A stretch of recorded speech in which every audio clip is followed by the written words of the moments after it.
Vamos a continuar con nuestras reflexiones alrededor de la disciplina Historia del Cristianismo 2. Vamos a hablar sobre los aspectos del pensamiento político en Juan Calvino. Vamos a tratar un poco más el aspecto filosófico, cómo Juan Calvino trata de cuestiones políticas, considerando que en el siglo XVI ese tipo de pensamiento era fundamental, ya que estamos hablando de la formación de los estados nacionales modernos y que comienzan ya a dar sus primeros pasos en el siglo XVI.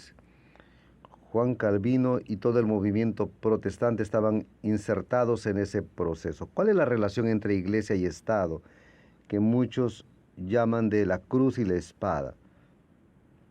Vamos siempre a escuchar hablar de eso. La cruz es la iglesia, la espada es el Estado.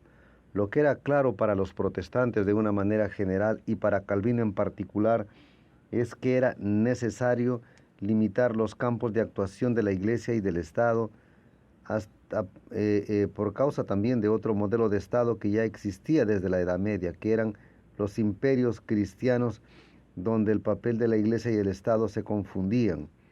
Por ejemplo, el imperio portugués, donde el rey de Portugal detenía el patronato y derechos de la iglesia eran cedidos al Estado y al rey. Él podría, por ejemplo, nombrar obispos y organizar obispos en el imperio portugués. Para los protestantes y Calvino era necesario entender cuál era el papel de la iglesia y cuál era el papel del Estado en una interpretación que partía del principio que el Estado debería ser laico. Ya pues hay aquí una necesidad de la laicidad del Estado. Aún no se consigue sacar en esta época la cuestión de la religiosidad y de la fe totalmente de las relaciones sociales o políticas, pero ya es una tendencia, un camino para este proceso.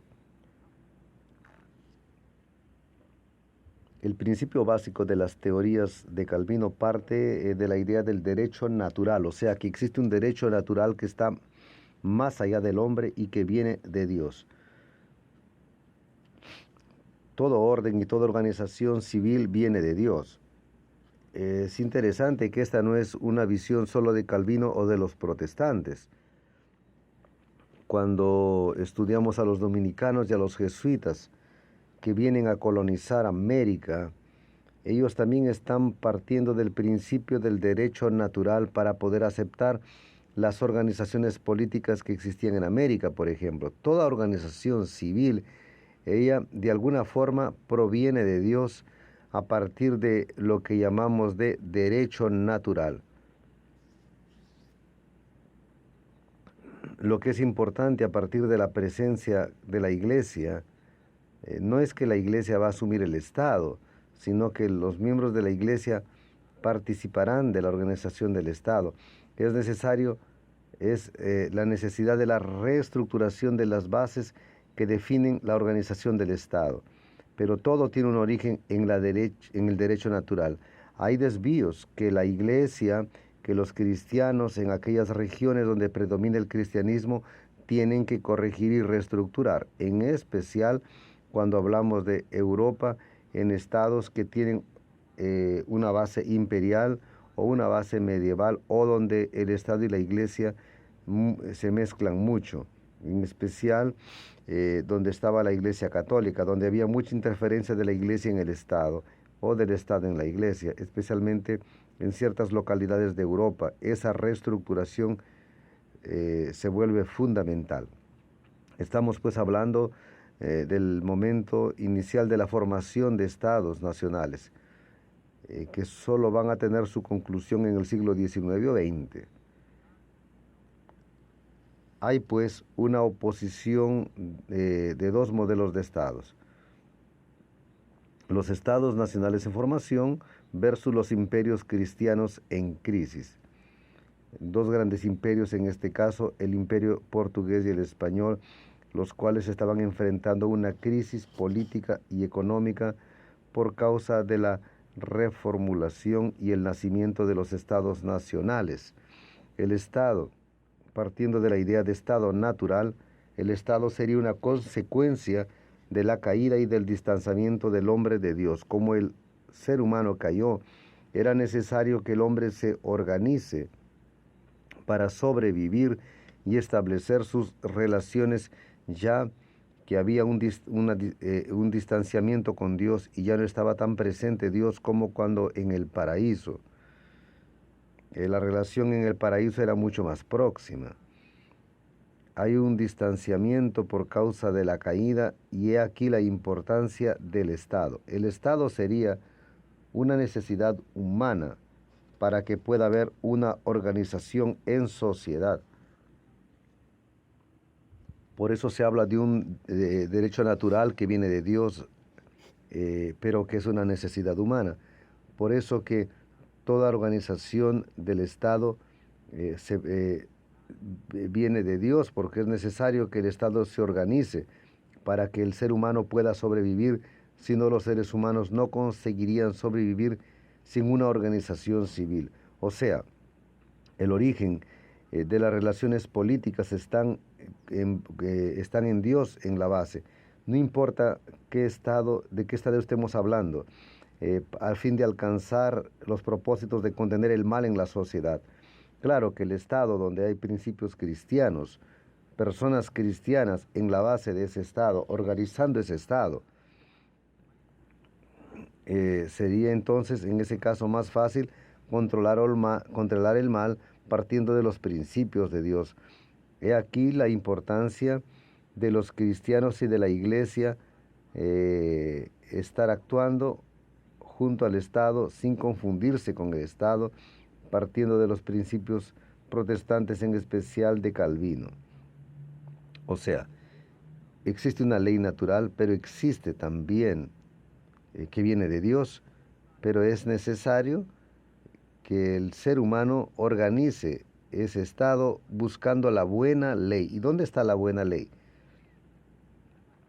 Según Calvino, sería aquella ley que se fundamenta en las leyes de Dios. Existe la ley natural. Toda sociedad y Estado están organizados a partir de la ley natural, pero es fundamental para el Estado buscar la buena ley, y la buena ley es aquella que está respaldada en las leyes de Dios. Aquí está la importancia de la actuación del creyente junto al Estado para garantizar la buena ley. Vea que Calvino, a pesar de defender el Estado laico, no dice que no tenemos que tener participación política. La importancia de la actuación política está para garantizar que las buenas leyes estén en el Estado para que él pueda ser organizado de forma adecuada. A pesar de que toda orden legal debe ser respetada, sería necesario una organización del Estado a partir de principios cristianos, a partir de la participación de los cristianos en el Estado, de alguna forma actuando junto al Estado. El Estado sería necesario porque nace de una ley natural, la cual lleva a la organización del Estado, y la ley moral también, que ayuda a organizar al Estado. Sin embargo, esto no sería suficiente para garantizar la justicia. La justicia solo sería alcanzada en la medida en que el Estado esté más próximo de la ley de Dios. El Estado justo es el Estado que está más próximo de los principios de Dios. Existe la ley natural, la ley moral, la ética humana. Todo eso es importante para la organización del Estado, pero el Estado alcanzará justicia cuanto más próximo de la ley de Dios esté. El Estado tendría autonomía en relación a la Iglesia. Estamos hablando aquí de la importancia del Estado, pero el Estado tiene autonomía. No hay una confusión entre Estado e Iglesia. Lo que Calvino está diciendo es que es importante que el Estado se organice a partir de principios cristianos a fin de ayudar a la Iglesia en el combate a las herejías. Pero Estado e Iglesia tendrían autonomía. El Estado no interfiere en la Iglesia y en su organización, y lo contrario también es verdadero. La Iglesia no interfiere en la organización del Estado. En este sentido, toda organización política debe ser respetada por la Iglesia desde que no extrapole sus límites y garantice las libertades individuales.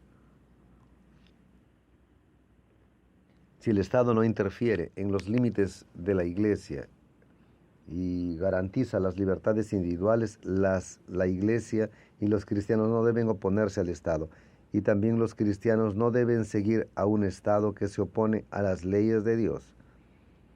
Tenemos ejemplos bíblicos de eso. Daniel, por ejemplo, que actuaba en la corte de Nabucodonosor cuando fue llamado para actuar en una ley contraria a la voluntad de Dios. Él dijo, no, puedo ayudar al Estado, puedo actuar junto al Estado, mientras no haya conflicto con las leyes de Dios. En este sentido es que Calvino está opinando.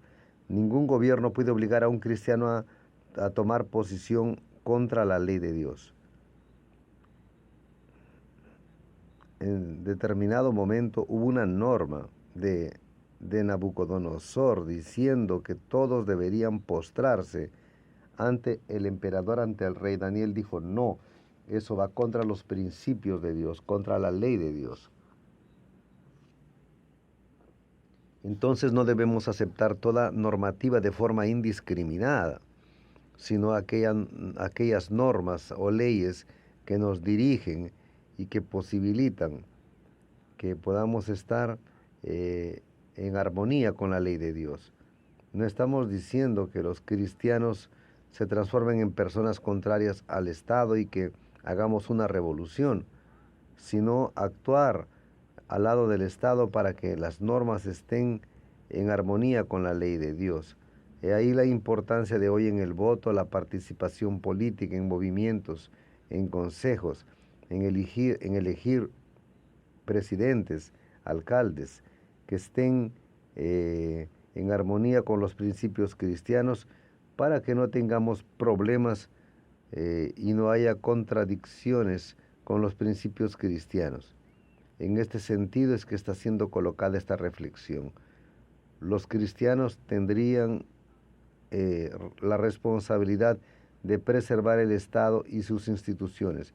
Es importante preservar el Estado aún en crisis. Vivimos aquí una crisis institucional en nuestros países, pero no es por esa causa que tenemos que oponernos al Estado. Tenemos que buscar fortalecer al Estado y tenemos que involucrarnos para que principios cristianos estén presentes también en este Estado. Existe un Estado ideal. ¿Cuál sería el modelo de Estado ideal? Aquel que garantiza el equilibrio entre ciudadanos, magistrados y gobernantes. Cuando hay un equilibrio entre estos, estamos en un modelo ideal y virtuoso, donde siempre vamos a elegir personas capaces para el gobierno del pueblo. Eso es lo que hay que buscar, un gobierno en armonía, un Estado que armonice con los principios cristianos y personas elegidas para gobernar, capacitadas para ejercer la función para la cual están siendo designados, tanto en el Ejecutivo, en el Poder Judicial, que sean personas en armonía con los principios cristianos. Es una percepción teórica en relación a los principios políticos de Calvino y pienso que es importante porque en el momento del siglo XVI-XVII es cuando se está formando el modelo de Estado, que va a ser el modelo que va a prevalecer en los siglos XIX y XX. Hasta la próxima.